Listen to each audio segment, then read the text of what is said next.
Welcome back. This is a continuation of our discussion on STEM gals. Once again, I am joined by Lisa Meese and Bonnie Fillinsworth. Welcome to Gal's Guide to the Galaxy. Your host, Lisa Leo, leads a roundtable in the universe to discuss women in music, literature, science, and more. Warning, time travel is possible.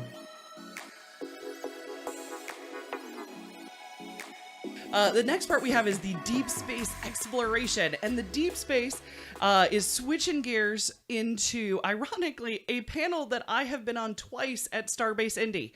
That topic of getting girls and keeping girls interested in STEM. So for this discussion, we're using a few resources, and again, the links to everything are at galsguide.org. The first is an article by Sheila Plank for Gals Guide called Girls Love Technology. And then we also have reference pieces. We have a 2018 statistic of women in STEM from the National Science Foundation. And another one we have as a reference is a Forbes article by none other than Maura Forbes, which is called How to Inspire More Young Women to Enter STEM in 2018. So that's kind of the reference material for this deep dive into exploration.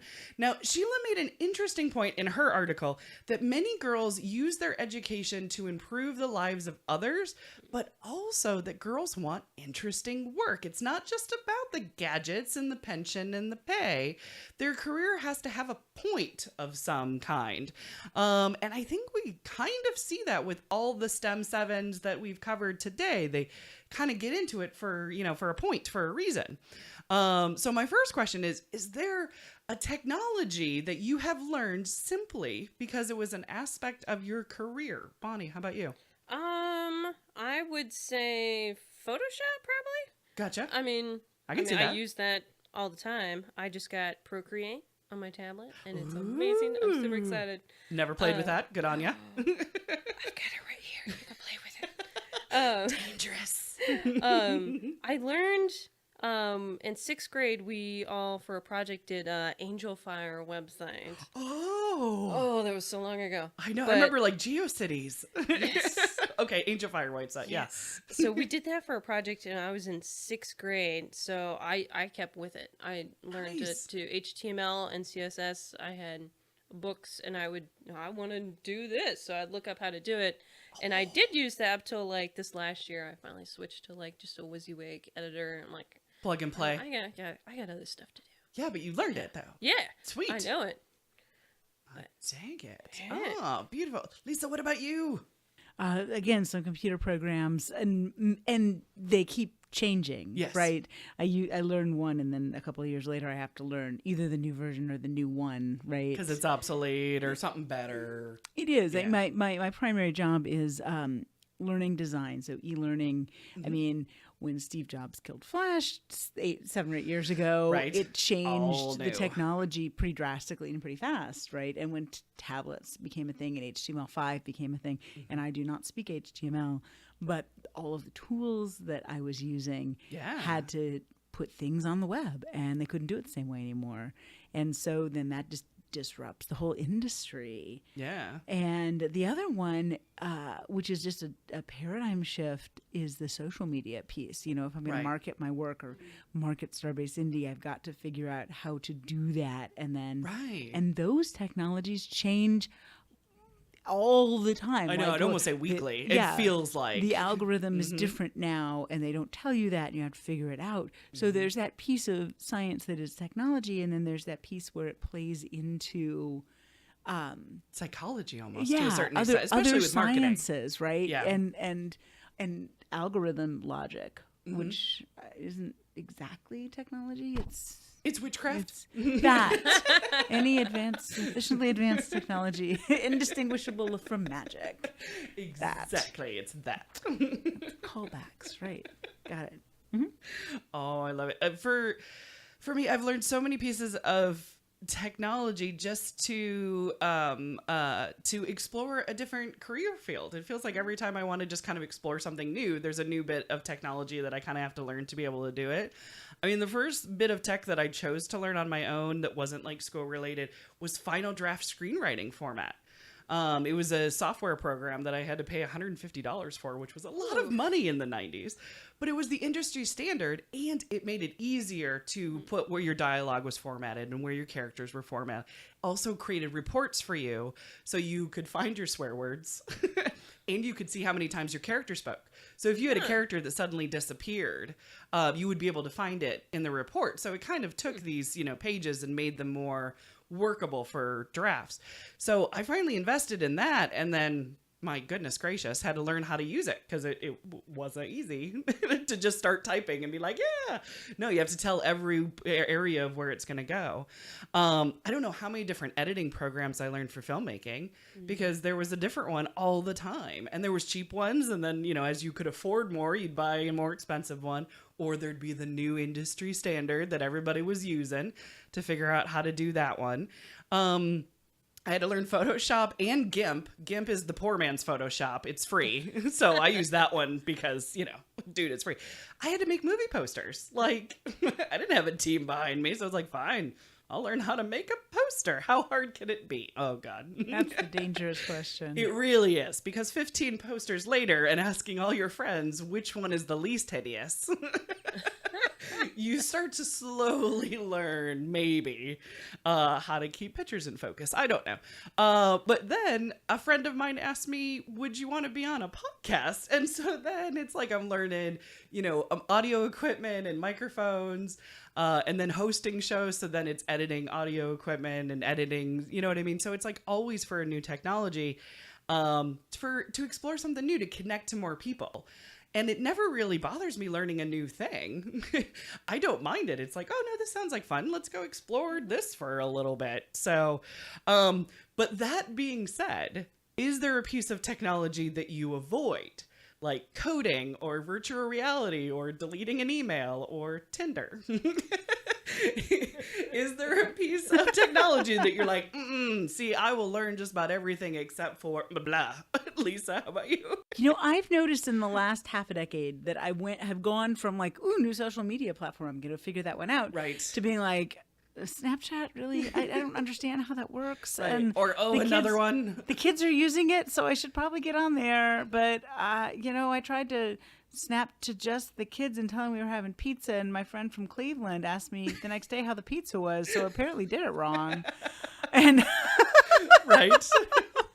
So that one didn't work. So, yeah, and it's just a difference between, and I don't know if it's resistance to the technology or if it's like, oh my gosh, I have all of them. I have enough of them to fill up all of the space my brain wants to give them. Right. You don't have enough time for the ones you already have. And then I have to let some go. And so, but it's been, a shift that I've noticed in myself and want to reverse because it concerns me a little bit. Right.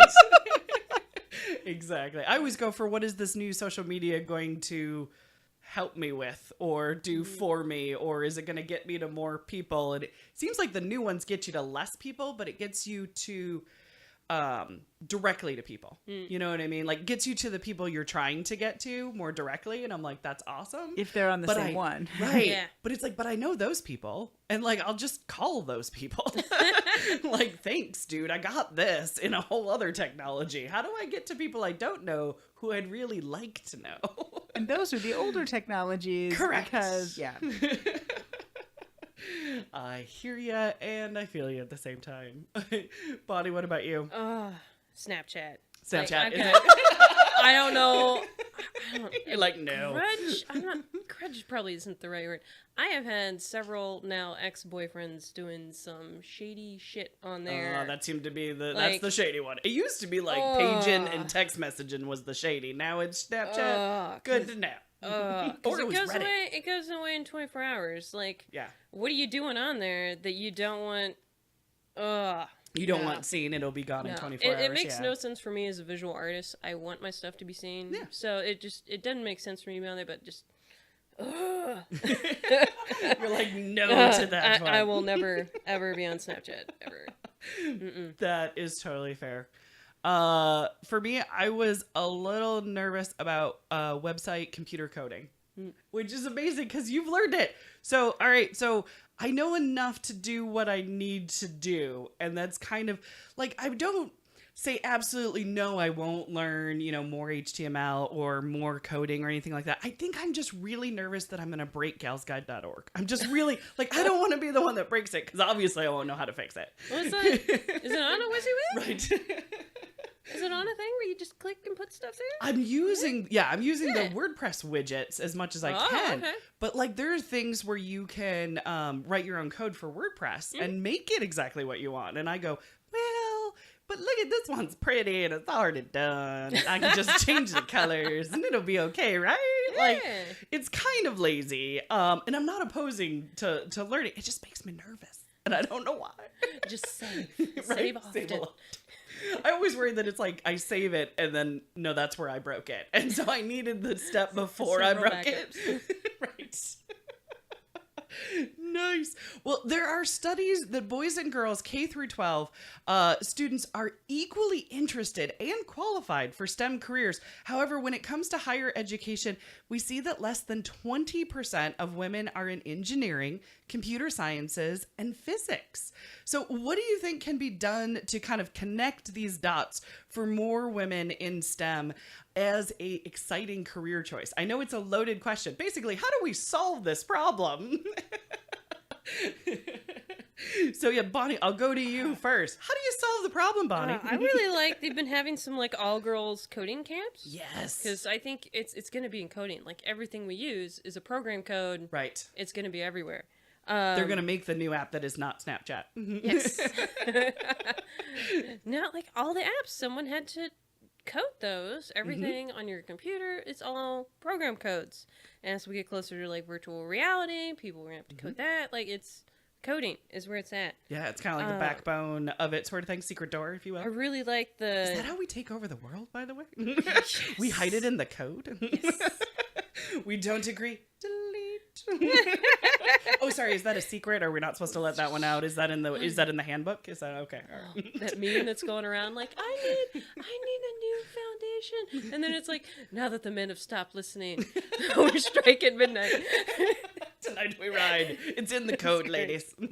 And then the Raspberry Pi, it's like a little teeny tiny computer. Love those things. Yes, we have like Yes. 2 of them. You can make them into like R2D2, like full on R2D2 with a Raspberry Pi. And I'm like, the world is ours. I was at an event over the weekend and I was hanging out in someone's room and their roommate said, I did a little gorilla art with the lamp. It now broadcasts art. And I'm like, You did what? And he'd taken a Raspberry Pi and wired it into the hotel lamp. And it's not on the internet. Yeah. But it is a router. It's basically like a hotspot? It's a hotspot, not to the internet, but to the content that lives on the Raspberry Pi. And it's like 16 gig of motivational videos. Oh my That you can gosh. like find in just a random hotel in Chicago. In the lamp. It's I'm like, you is did it what? Like, is it like geocaching? So then there's like a spot where you can then try to find. Oh my god. Yeah, I'm like, Okay, that's cool. that sort of stuff is cool. That was my nice. face too. Like, I mean, it's a podcast, so you can't see our faces. But Right, yeah, my jaw exactly. dropped. Yeah, and we're I'm- all like, I'm like, what? You did what? How did you do that? What are you talking about? This is very true. Oh my goodness. How would you solve the world when it comes to women in STEM, Lisa? The problem would you isn't Raspberry Pi and lamps, basically over hotel over hotel? the problem isn't the women. The problem is the environment. Yeah, I mean, you talk to the female engineers that I know and that are doing the work. And they work with a lot of people who thought the Google Manifesto was reasonable, Right. which it wasn't. Right. Because we see technology as being the boys' realm because it isn't about emotion and it isn't about humans, but it is. It is. Because every piece of technology interfaces with a human. Right. And that's where it gets interesting and that's where it gets challenging. And the idea that it is reasonable or useful in any way to go sit in a corner and build a technology and ignore all the people on the planet is problematic. And the Right. fact that as a culture we see that as somehow elevated, not only acceptable, which it's not, Right. pro tip, Exactly. but and not safe. but- and not right. right. Sane but, building. but not useful. Yeah, very true. Right? That's not useful. Yeah. I don't. If your piece of technology that you think is brilliant can't be used for anything to improve people's lives, you just want to be praised for your brilliance. I mean, cool and all, cool story, bro. But it doesn't work that way. Right. But it's not. It's not the women. It's that we're chasing them out of the field Yeah. because our cultural expectation is that they are less valuable. Right. And so there is no way to fix that by fixing the women because they are not the problem. they're not the problem. Right. Exactly. Yeah. We do like to blame them for a lot, and Of we do like course. to make them the problem. But since it's not the problem, it won't work very well as a solution. Yes, this is very true. No, I totally agree with it because they are programs where their schools are very rapidly, funding any kind of STEM programming because they got the message very clear from the Obama administration that we needed STEM careers. We needed them to be invented. We needed them to be built upon. We needed more people exploring what the future was going to be and to be doing those jobs. So a lot of that is the see it, you can be it.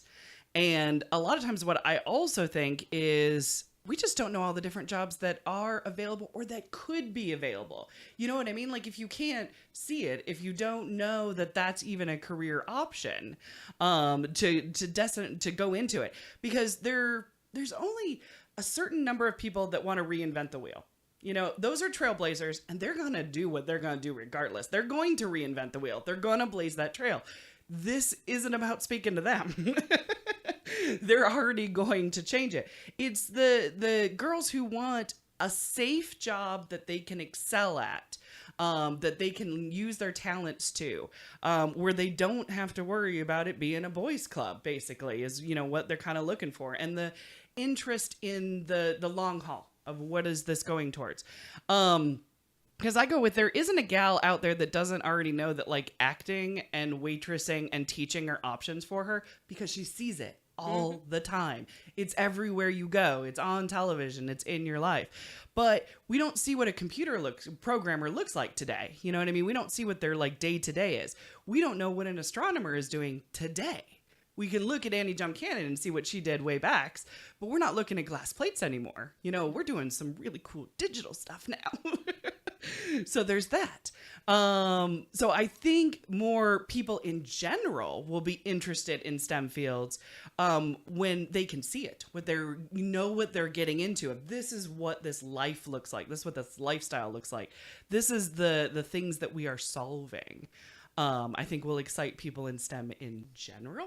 It doesn't have to be women. You know what I mean? Absolutely. And also the idea that I don't know if safe careers that they can count on. Yeah, I know, right? Safe is maybe a stretch.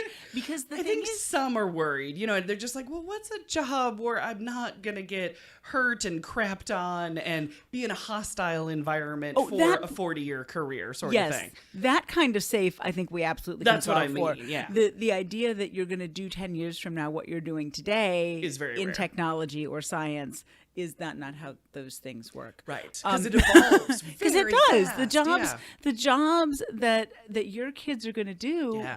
a lot of them don't exist today. Right. Podcasts are a job that existed. Right, exactly. when YouTuber we- didn't exist, you know what I mean, only a couple of years ago, right? Yeah. I was trying to explain to someone at work what a podcast was. Isn't that a fun conversation? Internet radio doesn't seem to No. work. And she was like Rush Limbaugh, and I'm like, Oh. no. No. Let's take a couple of steps back. Technologically, maybe, but it's like spiritually and ethically, no. Right, exactly. I'm sitting in front of a microphone. That's about where the end of the similarity is. We're both on Earth. Right, we're both on Earth. This is very true. So do you think that there is too much of a push that girls should get into STEM fields and that there might be a backlash on the upcoming generation? Lisa, what do you think? I believe that it's great to support people, especially people who haven't been represented in media And so any sort of marginalized population, to some extent, women count, right? But the idea that they need a huge push to get girls into STEM Right.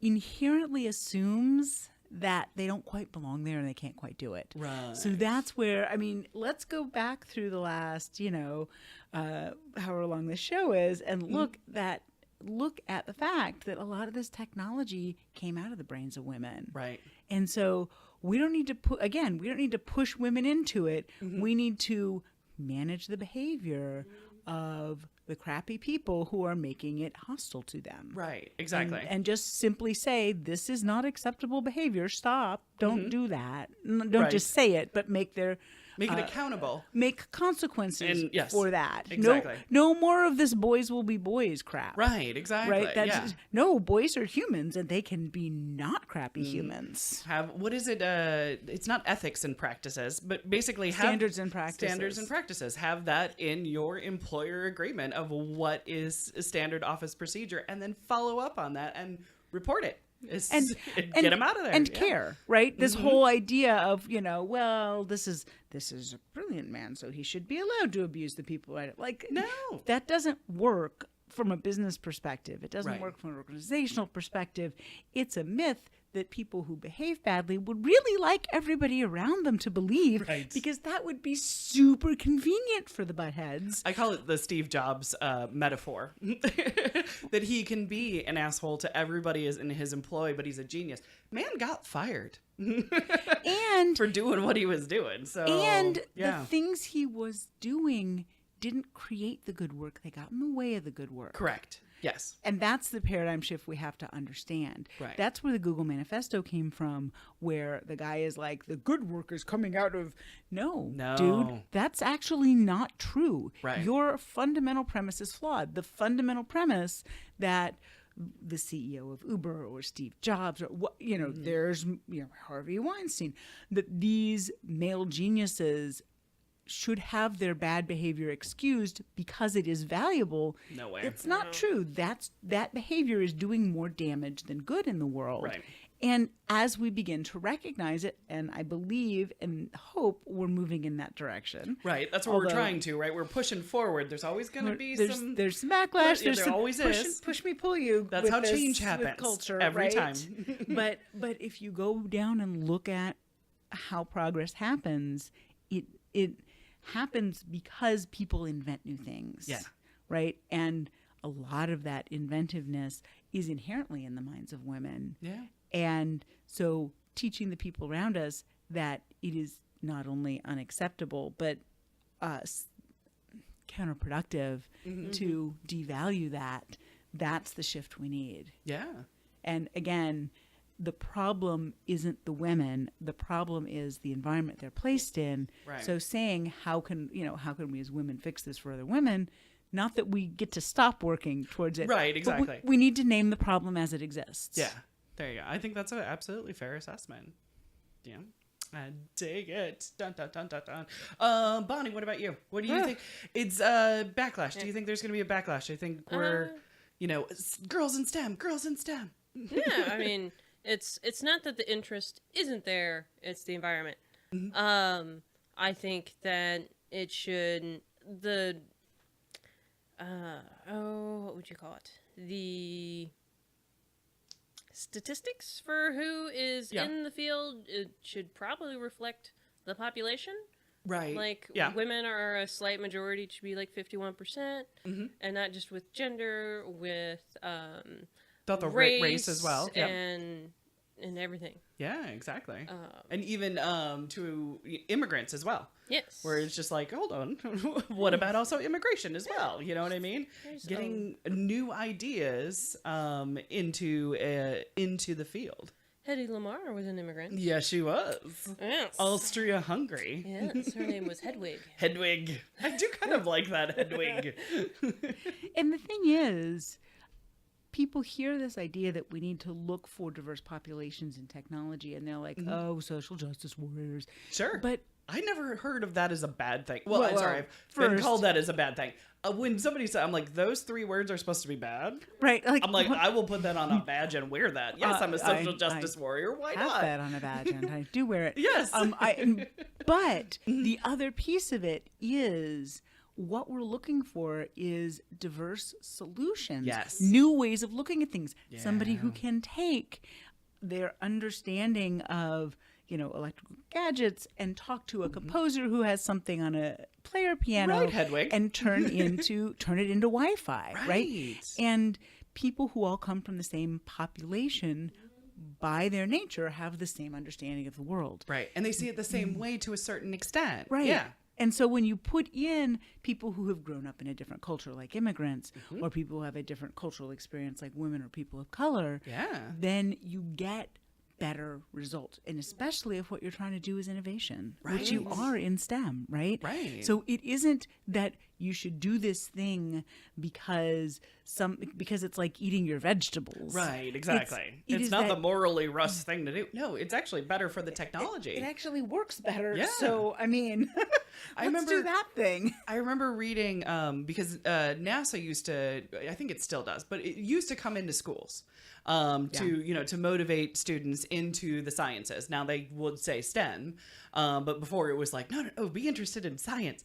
But they did and always have even looked for kids with dyslexia. Because they saw the world differently. Yep. They solved problems differently. They went at things from different points of view.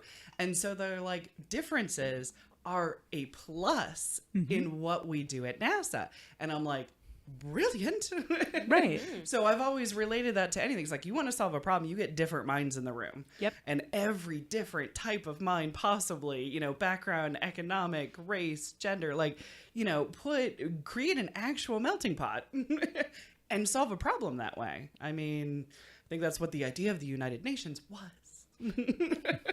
But that's government. That's not science. That's a different kind of science. Totally different thing. Yeah. I mean, for me, I do worry about the STEM push. I do have 2 young daughters and they've been hearing it like their whole lives at this point, think about STEM.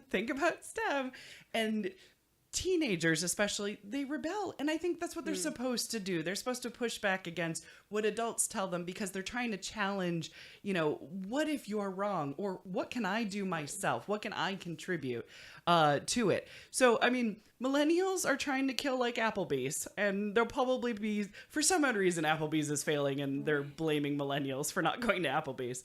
I'm okay with that. But they're not going to kill science. Like, we're always going to have science, technology, engineering, and math. We may not call it STEM. We may not have an acronym for it, but all these fields are still going to actually exist. I really think what it can come down to is they need to be shown, it sounds terrible, but they need to be shown what the problem is. And then not a label on it. Like, this is a science problem. This is a technology problem. You know what I mean? So on.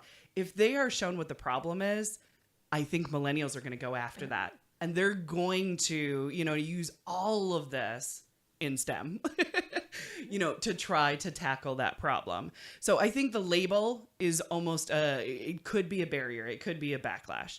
But not the problem itself, because that will get them interested and that will keep them motivated and that will give them a reason to plug in and play and to say, hey, we don't have time to deal with this sexism stuff, this misogyny stuff.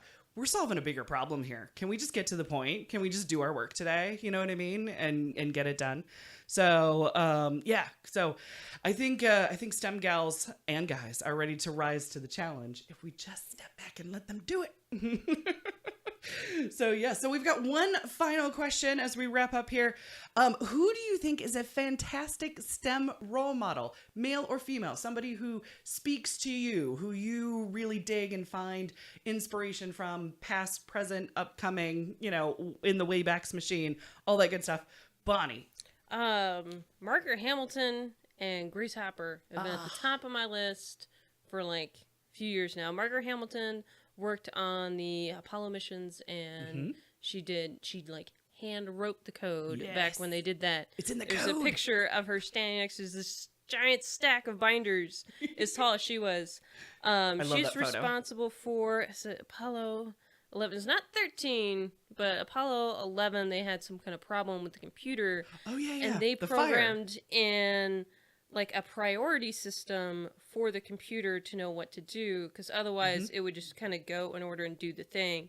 And they set priorities like, no, you kind of need air. Like, Sounds. It sounds like a duh thing now, but Yeah. the computer doesn't know. no, it only knows what we tell it to do. Correct. So And it that's needs what to know we the had told it priority to is do. air. Yeah. Grace Hopper joined the military late in her life and worked on the first computers. Like, she wrote the computer manual for the Mark I. And she's the reason why we have the bug in the computer. Because back when the computers were the room-sized computers, a moth had gotten into the relays, and they taped it in the logbook. You can see it's the first computer bug. I loved it. I'm always going on about Rosalind Franklin. yes. I've Do been it. on a rant about her today. It's a Rosalind Franklin day. So Rosalind Franklin used a process called X-ray crystallography, which is like taking photographs of like teeny tiny microscopic things with like X-rays and protons or something. Yeah. Way small. Yeah, teeny tiny. But she took the first photograph of the double helix structure of DNA. So she's the reason why we know that it looks like it. Everyone knows what that looks like. Right. Exactly. Like, it's like the Mona Lisa. Everyone knows what that looks like. It's because of her. And Watson and Crick, Oh. these two giant butt heads, Pretty much. came in. I think another dude showed Watson and Crick the actual photograph, and they were like, Yeah. that like seems great. Let's just Rosalind's base boss. Put our name on that. all of our research on this one photograph and take credit and just cite it as general laboratory research because they shared a lab. And then she left because, you know, they're douchebags. Yeah. She went and worked with another gentleman, I think it was with proteins, and he ended up winning a Nobel Prize. So she probably should have gotten 2. Probably. Not that other guy never like took her work or whatever, but she probably would have. I think she died at 32 or 36 She was very too. young. Yeah. Very young. Ovarian cancer too. It's like so much worse that it's like a woman's cancer. It's like, Right. ah! Oh, lady. So that's my rant. No, I about love it. Rosalind Franklin. I'm totally with you. It's always a good day for a Rosalind Franklin rant because it's very true. Lisa, what about you? So I'm going to take this question from a slightly different angle and Do not it. talk about a historical figure. Yeah, you don't have to. I'm going to talk about a STEM role model that you can meet at Starbase Indy this year. Yay! Her name is Erin McDonald, and she does a YouTube show called Dr. Erin Explains the Universe. And she's an astrophysicist, and her Twitter bio is PhD, astrophysicist, rocket scientist, and warp drive expert.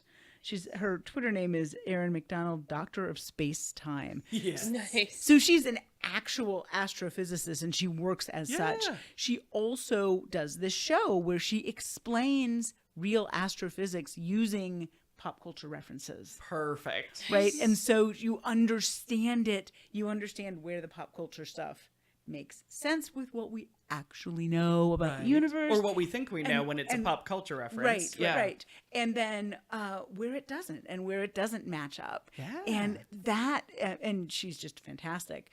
And you can meet her at Starbase Indy this year. Also, a different kind of science. We've got a woman named Sandy Gimpel who's been a stunt woman for more than 50 years. Yeah, totally. And has this amazing career and has done a lot of groundbreaking things. There's a lot of science in that too. Oh, absolutely. How do you not die when you do a thing that looks like it should kill you? Right, exactly. How do you fall? What is the body mechanics involved in the physics? And absolutely. Yeah, and not only has she done the work, but she's done the assistant director piece and coordinated the work and figured it out for other performers. Yeah. And she will be at Starbase Indy this year too. So if you want to meet some STEM role models, we have that. Right, exactly. Oh no, I love it. Absolutely perfect. For me, I know that role models are a personal thing, and they're kind of like a muse that comes to you when you need them. You know what I mean? Like all of a sudden you find this little bit of information, or you found a quote or something like that, and it gravitates you towards them. when it comes to STEM, my potpourri or almost vanilla answer of an introduction to a female role model to kind of like start there and then figure out what you like and don't like is Annie Jump Cannon. And the reason why I choose her is because she was very beloved. Like, anybody who talks about this woman loves the crap out of her. Barely a bad word has ever been said about Annie Jump Cannon. And I'm like, she lived to be 86. She didn't piss off anybody? Like, hold on. But she also worked through a lot of different variables. She worked through sexism. She also had a hearing deficiency as well, and she did not let that stop her. She was a champion for other women. She created prizes, the Annie Jump Cannon Prize, to excel other women in astronomy. She was also in a Wonder Woman comic, for crying out loud, so that's very close to my heart, by the way. It's Wonder Woman number 33 from 1949. Annie Jump Cannon is featured in it. It's Diana Prince's Amazing Women of History, and I'm like, oh my gosh. But I think any of the gals that we talked about today would be awesome role models, and there are far more that are out there in the world. So would be, absolutely a fantastic role model. So, well, Gal Pals, that wraps it up for us. Thank you so much for being on board this mothership and sharing your thoughts and your wisdom. Yes? Mothership! Mothership! You finally get that reference. There it is. Nice! It's the mothership. So let's share with the good people where they can reach you and what cool projects you have coming up. Lisa, tell us where the people can reach you. Well, I suppose no one will be shocked when I talk about Starbase Indie. Do it. And tell us about Starbase Indie. Please, please, please, please. Yeah, so Starbase Indie started 30 years ago as a fan-run Star Trek convention. Yes. And last year we made a shift in direction to become a 501c3 not-for-profit. Our mission is celebrating Star Trek's vision of the future through humanitarianism and STEM education. And this is why Lisa's on the show. This is why I'm here.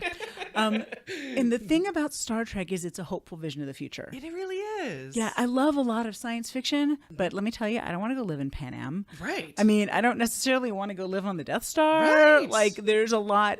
But I want to live in Starbase is the thing. Yeah. Like, that community, that ideal, I'm there. Absolutely. Yes. Right. You got a room for me on the Enterprise. Just beam me up right now. Done. And the way we get there, the way we build rocket ships and go exploring is through STEM. Yeah. And also through humanitarianism, because like we talked about, we need to work with people who don't think like we do. Right. If we're going to create novel solutions to problems. So we will have about 150 different offerings in terms of programming in a 3-day weekend. We happen over Thanksgiving weekend every year. Tickets are a variety of prices depending, but about $50 for a weekend badge if you're an adult. Kids 12 and under are free all of the time, and everybody can come in for free on Sunday. Yeah. So we've got a ton. Gals Guide is running her training academy. Yeah, we are. It's going to be We're gonna be there. of great programming for student-aged, aimed at what, 5th to 8th grade kind of? 5th to 8th grade. We go middle of the road. That way younger kids get it. And also adults are like, yep, you're speaking my language. Yeah. We hit right there in the middle. and interesting, so when I say to people, we've become not just a Star Trek convention, but a science event, sometimes I get the, homework. I'm like, no. Like cool science. Like robots, like how do you brew beer? Like what do bugs taste like? We've got a panel called Adult Entomology. I know, she's in our room. Which is really cool. We're very excited. I'm not going to eat any, but I'm very excited. Right. And things like extracting DNA and looking at it under a microscope. So, if that sounds like fun, even if, you're an adult and you're like, well, this shouldn't sound cool, but it does. Oh, it's totally cool. Come see us because it's a community of people who are interested in the ideas around making the world a better place. Right. So you can find us at starbaseindy.org and go to the website and you'll find everything from there. Yes. Oh, absolutely. No, I'm a big fan of Starbase. Like, Yes. when I was retiring from filmmaking, I was doing like less and less conventions and film festivals and all that stuff. But Starbase was the one I was never going to stop. going to. So Starbase was the only one that I was doing once I retired. It's like, I'm going to go for fun. I'm going to have a good time. They're welcoming and they're awesome, as are you, my lovely. Thank you, dear. So Bonnie, tell the good people where they can find you and what cool stuff you is working on. I just finished up the Women's History Calendar. Which is and gorgeous. they're printed. Yes. Leah just got hers today. I love it. Ah! I know. They it's so exciting. they're gorgeous, and they can be bought through my Etsy shop, and they make great holiday gifts. Hint, hint, nudge, nudge. Just buy it. It's really They're good. for next year, not this year. Exactly. It's planning ahead. What? I know, right? And it's got a calendar. It features my artwork, but I went through and put all these awesome ladies' birthdays. You get Women's Equality Day, Harriet Tubman Day, all kinds of stuff, all throughout there. Always working on. I'll be working on suffragists for till 2020 for Nice. the bicentennial for that. And I've been kind of thinking about doing a little side thing of women in politics. Ooh. I was originally going to go up to the midterms now and do like 50 of them, but we're past the 50 days. It's less than 50 days. Right. So maybe after the election, or after the midterms, There you I will go. do 50 women in politics. I think that would be awesome. I like that idea. Because either way it goes, I think it'd be good. Yeah. Yeah. I like it. Well, for me, you can find me on Twitter is the best place to find me. Actually, wait, where is the best place to find you, Bonnie? Oh, I'm Yeah. everywhere at Instagram, Twitter. I got website, Etsy shop. What's Patreon. what's it called? It's Bonnie Fillenworth. It's BonnieFillenWarth.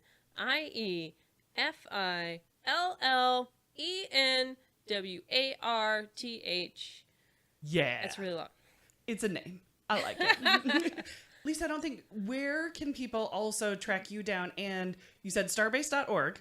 Starbase.org. You got Starbase is on all of the socials, right? We're on Facebook and Instagram primarily. We're in there. We're on Twitter. I'm not optimizing for it as much just because I'm the one doing social media and I'm lazy.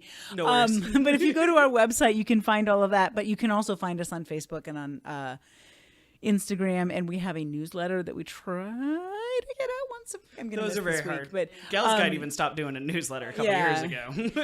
but so you can find us if you Google, and if you Google Lisa Meese, it's MEECE with a C. You will probably find my Facebook and stuff if you want to connect Exactly. with me personally. Yes, well, because you're awesome. So, like, do both. So, yes, for me, I'm on Twitter at Dr. Leah Leach. And coming up, I am working with both of these lovely gals at Starbase Indie. Gals Guide is hosting the Uhura Training Academy. It is part of the weekend badge that Lisa was talking about. So you can explore all of the interests and skills relating to your favorite Star Trek communications officer. We have the full course schedule at galsguide.org. We have direct links to Starbase to get your badges. And we have a $5 off promo code, which is Academy. $5 off, just saying. So all of it is STEM related. It's all ages, and you know that you want a certificate that says you graduated from the Uhura Training Academy. So I hope to see you at Starbase, and I know I'm going to see these two lovely ladies there. It's going to be awesome. It's going to be Thanksgiving weekend, so I can't wait. See you on the Starbase. Exactly. So this has been a ton of fun, and I hope you glorious listeners have enjoyed our STEM 7. I invite you to join the conversation and tell us your favorite women in STEM. Use the hashtag STEMGals. So for all the articles and the podcast links that we referenced in this episode, visit galsguide.org. I'm going to park the time machine and hand the keys back to Lisa for the next episode. So until next time, thanks for listening. For more exploration, including show notes and links, visit galsguide.org. Add your voice to the discussion on Twitter at Gals Guide Galaxy. Support our mission by becoming one of our Patreon members. If you enjoyed this episode, please subscribe to Gals Guide to the Galaxy. Thank you for listening. Returning you to Earth in 3, 2, 1.